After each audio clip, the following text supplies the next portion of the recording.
یہ تقریباً 2000 سال پہلے کی بات ہے جب مغربی چین میں ہان سلطنت قائم تھی۔ شہنشاہ ہان وودی کا ایک وزیر تھا جو اپنی رحم دلی اور خوش طبعی کی وجہ سے بہت مقبول تھا، اس کا نام ڈونگ فینگ شو تھا۔ ایک بار سردیوں کے موسم میں کئی دن لگاتار برف باری ہونے کے بعد جب آسمان کھلا تو ڈونگ فینگ شاہی باغ کی سیر کو نکلا جہاں آلو بخارے کے خوبصورت پھول کھلے ہوئے تھے۔ ڈونگ فینگ وہ پھول چننے لگا کیونکہ وہ شہنشاہ کی مسوری میں کام آسکتے تھے۔ وہاں اس نے دیکھا کہ باغ کے کنویں پر ایک کنیز کھڑی رو رہی ہے، وہ کنویں میں کودنا ہی چاہتی تھی کہ وزیر وہاں پہنچ گیا اور اس کو بچا لیا۔ پھر اس نے کنیز سے خودکشی کرنے کی وجہ پوچھی۔ کنیز، جس کا نام لالٹین تھا، اس نے بتایا کہ میرے ماں باپ اور ایک چھوٹی بہن ہے جو دور ایک گاؤں میں رہتے ہیں۔ میں جب سے کنیز منتخب ہو کر یہاں محل میں آئی ہوں اپنے گھر والوں سے نہیں ملی۔ ہر سال بہار کے تہوار پر میں ان کو بہت یاد کرتی ہوں۔ میں سوچتی ہوں کہ اگر میں اپنے ماں باپ سے مل نہیں سکتی اور ان کی خدمت نہیں کر سکتی تو ایسے جینے کا کیا فائدہ، اس سے تو بہتر ہے کہ میں مر ہی جاؤں۔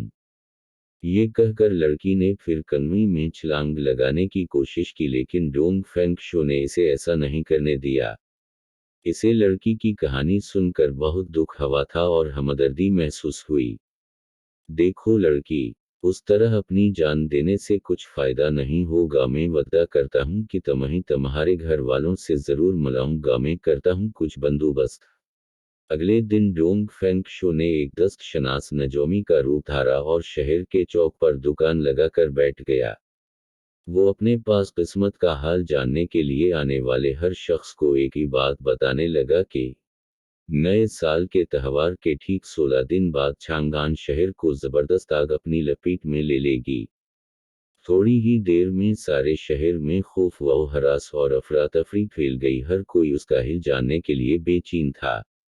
ایک پری ہے جو بڑے غصے میں ہے اور نئے سال کے 16ویں دن شہر کو آگ لگا دینا چاہتی ہے، اس نے مزید بتایا۔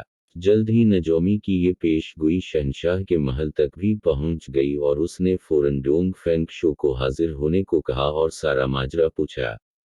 حضور والا، کل رات میں نے بہت برا خواب دیکھا۔ میں نے دیکھا کہ ایک پری غصے میں شہر کو آگ لگا رہی ہے کیونکہ کسی نے اسے ڈمپلنگ، میٹھے سموسے، کھانے کو نہیں دیے تھے۔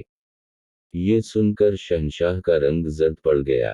حضور والا، میرا خیال ہے کہ آپ کنیز لالٹین کو حکم دیں کہ وہ نئے سال کے 15ویں دن یہ میٹھے سموسے بنا کر پری کی نظر کرے اور ہمیں خدا کو خوش کرنے کے لیے صدقہ و قربانی دینی چاہیے اور شہر کے ہر شخص کو ایسا ہی کرنا چاہیے کہ میٹھے سموسے بنا کر بانٹے اور شمع روشن کرے۔ اس کے علاوہ ہمیں سارے شہر میں شمعیں روشن کرنی چاہیے تاکہ بلائیں دور رہیں۔ آتش بازی چلانی چاہیے اور دور نزدیک سب گاؤں کے لوگوں کو یہاں بلانا چاہیے تاکہ وہ بھی اس نیاز میں شریک ہو سکیں۔ شہنشاہ اس مشورے سے بہت خوش ہوا اور جو بھی ڈونگ فینگ نے کہا وہ سب کروانے کا حکم دے دیا۔ چینی نئے سال کے 15ویں دن چانگان شہر روشنیوں سے جگمگا رہا تھا، بہت گہما گہمی اور میلے کا سما تھا۔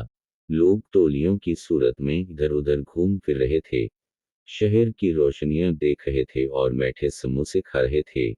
دور دراز کے گاؤں سے بھی لوگ اس شہر کی سیر کرنے آئے تھے جہاں کوئی عام آدمی آنے کی سوچ بھی نہیں سکتا تھا۔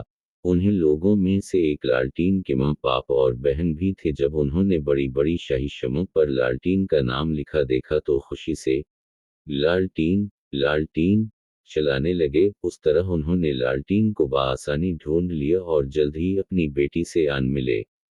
وہ دن اور رات بخیریت گزر گیا اور کسی پری نے شہر کو آگ نہیں لگائی۔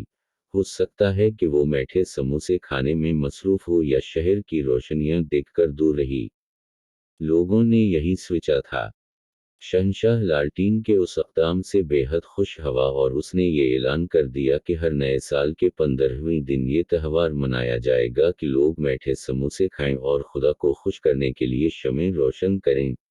بلاؤں کو دور رکھنے کے لیے شہر کو روشنیوں سے سجایا جائے، آتش بازی چلائی جائے اور لوگ دور دراز گاؤں سے شہر کی سیر کرنے بھی آ سکیں گے۔ لالٹین نے اتنے مزیدار ڈمپلنگ بنائے تھے کہ عوام نے اس تہوار کو لالٹین کے نام سے لالٹین کا تہوار رکھ دیا اور چونکہ شمع پر لالٹین کا نام لکھا گیا تھا اس لیے ان شمع کا نام بھی لالٹین رکھ دیا گیا۔ پہلے لوگ یہ لالٹین رنگ برنگے کاغذوں سے اپنے ہاتھوں سے بنایا کرتے تھے، اس کے علاوہ طرح طرح کے پھول اور جانوروں کی شکلیں بنا کر بھی گھروں کو سجایا کرتے تھے۔ چینیوں کا یہ آرٹ دنیا بھر میں مقبول رہا ہے۔ اس دن لوگ خوب گھومتے پھرتے ہیں، اپنے دوستوں اور رشتہ داروں سے ملتے ہیں، صحت اور سلامتی کے لیے دعائیں بھی کرتے ہیں۔ اس طرح یہ عام سا واقعہ ایک بڑے قومی تہوار کی شکل اختیار کر گیا جو چین میں ہر نئے سال کے 15ویں دن یعنی فروری کے دوسرے ہفتے آج تک بڑے جوش و خروش سے منایا جاتا ہے۔